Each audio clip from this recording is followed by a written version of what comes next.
امال عليك ده خطيب البيت ما جاش قال لي جاي لك جاي لك.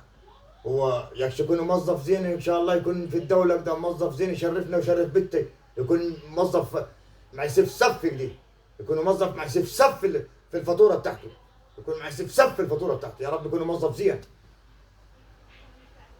السلام عليكم. اهلا ابو النسب، اهلا ابو النسب، اهلا اهلا يا ابو النسب، اهلا يا ابو النسب.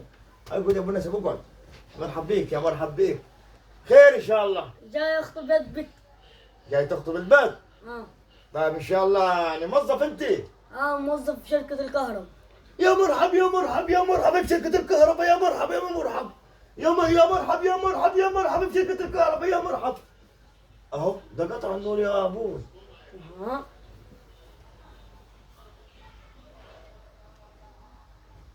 هلا يا طارق، شغلنا بس دقيقة محول 5 بس والنبي عليك عشان معك تكتب بكتاب. ما ولا يهديك يا طارق الشغل. هاي جنور ده انت موظف هذيك ما شاء الله. اقول لك وطارق ده ان شاء الله متجوز. ده طارق ده صاحبي في الشغل ومتجوز، كان خاطب وتفركش. يعني كان خاطب وتفرشك. ايوه. طيب مبروك عليك بنتي. وقول لطارق تعال عشان يجي ياخذ اختي. مشان يا مرحب بشركة الكهرباء، يا مرحبا بشركة الكهرباء.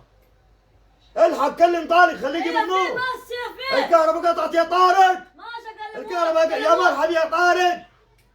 مع السلامة يا كهرباء، مع السلامة يا كهرباء. لسه ما جاء عليك ده خطيب البت ده عشان يتم التمام على الخير. يا رب بس يطلع يكون يكون شغال حاجة زينة في ندور البيت، يطلع يكون موظف حتى. عم يا عمو. غير المطبخ.